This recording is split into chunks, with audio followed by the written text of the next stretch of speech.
Every Intel CPU explained in 9 minutes. This is going to be super boring for most people, but the last RAM one was crazy exciting for me. So I'm gonna be watching this. My cat is stealing the chair, so I'm half sitting in it. It'll fix when he moves. He'll move. Core i3. Core i3 is Intel's low-tier processor that's built for basic computing and light multitasking. It usually comes with 4 to 6 cores. Dude, I used to only know about Intel and everything, and then I don't know if it came out later or something, but then AMD happened and stuff, and then that was like all gaming related anything. So you were only cool if you had like an AMD or like a Ryzen, and that's like I just built a computer and mine's a Ryzen.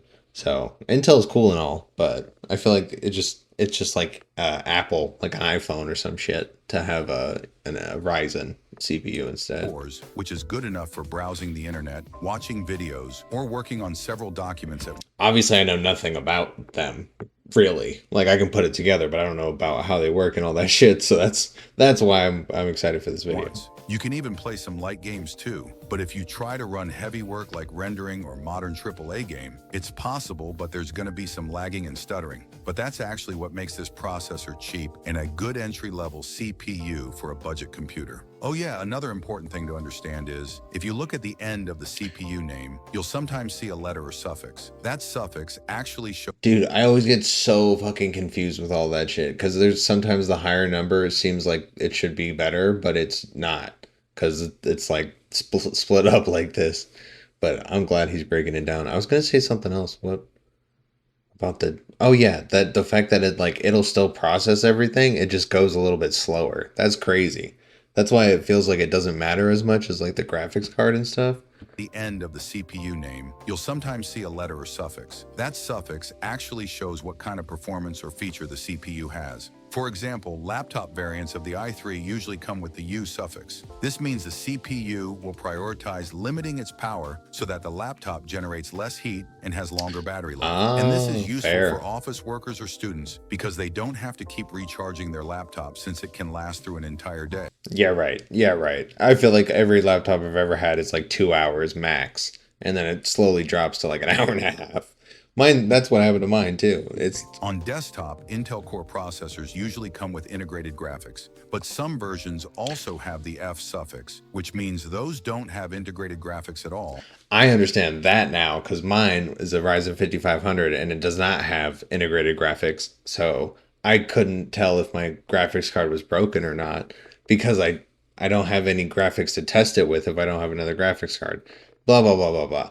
Yeah, but interesting. So you need to have a graphics card in your PC. But the good thing is, these F models are usually a bit cheaper. So just in case you already have a spare graphics card, they're a good option for a budget build. Yeah. And there's also the T version, which is made for low-power desktops, making it ideal for compact PCs or office setups because it uses less electricity and has a cooler temperature. Core i5. Intel Core i5 is the mid-tier processor and also one of the most used CPUs by a lot of people. That's because it's still cheap, but also more powerful than Intel Core i3. i5 processors come with 6 or even 14 cores, which makes them good enough for doing photo or video editing, programming, and of course, gaming as well.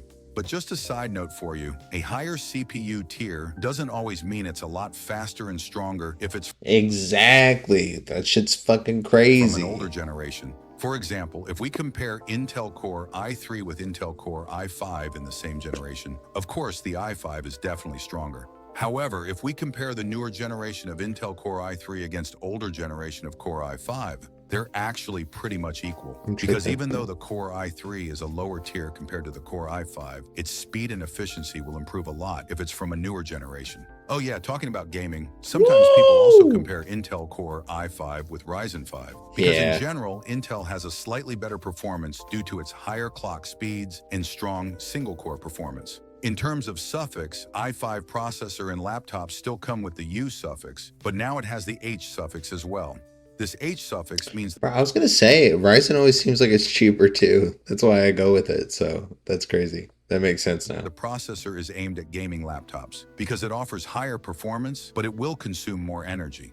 On desktops, some Yeah. i5 models include the K suffix, which means the chip has the overclocking feature. So if you want to overclock the processor, Bro, I've never understood any of that. The second people start getting that deep with it, I'm just like, I haven't really gotten that far, man. Like, I don't even want to talk about it because I don't know. it can run faster than its normal speed, but it needs higher wattage consumption and produces more heat. So if you plan to use this feature, you'll need a better cooling system like liquid cooling, because regular cooling fans usually aren't enough That looks fucking cool. I can't wait to do something like that. I don't need that yet, but at a certain point. to keep it cool. Core i7. Intel Core i7 is a high-performance processor for people like content creators who need to run heavy programs and multitasking at the same time. So if you can play a game on high settings with Core i5, Yeah, because you need to process really quickly, and that's basically what the higher generation or version. with Core i7, you can play your game at high settings while recording your gameplay with OBS Studio, opening Discord, and opening a lot of Chrome tabs without lagging. And it's all possible because Core i7 has more cores, usually around 8 to 20 cores. And in Ooh, I didn't terms know of that. suffix, i7 in laptops usually comes with the HX suffix. The HX is basically like the H suffix, but HX gives you a lot higher performance. It usually comes in some thick, high-end gaming laptops because it requires larger cooling systems to cool off the heat. Oh yeah, as for desktops, there is also a variant called KF. It simply means the processor has the overclocking feature, but it doesn't have integrated graphics, which makes it cheaper compared to the one with the K variant. That seems like the But move, just that to one. let you know though, people these days prefer AMD instead of Intel, especially for the high-end tier like Core i7 and Ryzen 7. Because while Intel CPUs still perform well, Ryzen processors generally have cooler temperatures at similar or lower prices and offer better performance. i9? Core i9. Intel Core i9 is Intel's flagship processor that's built for professionals and tech enthusiasts. It has 16 to 24 cores, which makes it very powerful for heavy workloads like studio-level 3D modeling, reaching ultra-graphic settings in heavy AAA games, and 4K video editing. About the suffix, it's just the same with Core i7. So what makes it different is that Core i9 is just more powerful in terms of performance. Oh yeah, however, if we're talking about performance in gaming, more people these days don't even want to choose Core i9. Why they pick not? Ryzen 9 instead. Oh. Actually, Core Oh my i9 God. is still great, but Ryzen's Bro, Ryzen 9 would be nasty. I mean, that would be so expensive, though, I feel like. CPUs have the suffix called X3D, which is AMD's processor that has 3D V-cache technology to boost your performance in video games by a lot without having to consume more wattage. But despite all these pros and cons of the Intel Core i9, most people don't really need a CPU this powerful anyway, that's really because strong. only people like tech enthusiasts or professionals really need this kind of CPU. Core Ultra. Intel Core Ultra series Why does is it the keep newer going, generation then? of the usual Core i series, and you can find them in high-end laptops like ASUS ROG and Lenovo Legion. So what makes the Core Ultra series different is because it has a built-in NPU inside the processor. And just in case you don't know, NPU is a chip that handles tasks that's related to artificial intelligence. So instead of burdening every task to your CPU, which can make it hotter and consume more wattage, those tasks will be handled by the NPU instead, making your laptop run cooler. Some real-life examples of NPU being used are when you generate automatic background blur for video calls in Windows Studio Effects. Also, when you use the AI generative fill feature in editing software. Yo, that's crazy. Like a whole different processing system just for AI generated stuff. Wow.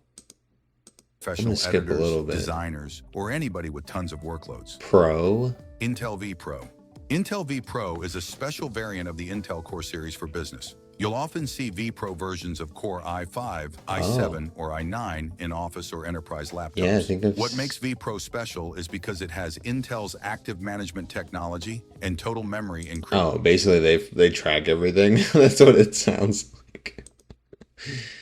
Small and portable devices, so you'll mostly find them in things like point-of-sale machines used for payments, digital kiosks in malls or airports.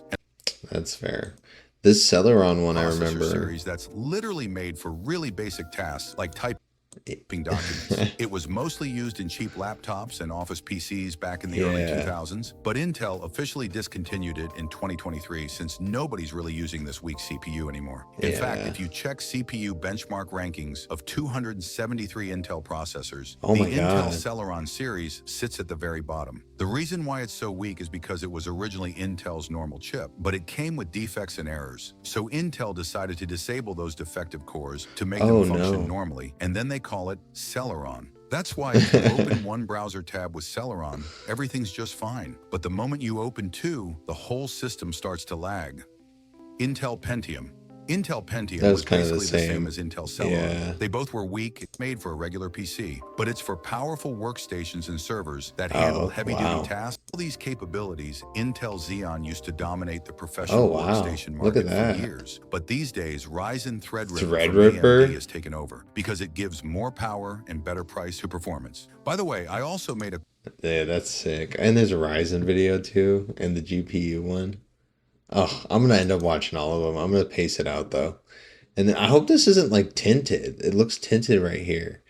I'm gonna watch it and see, but I don't know. We'll see. Anyway, I need to get that video out the way. I've been waiting to watch that one for a minute. Next video.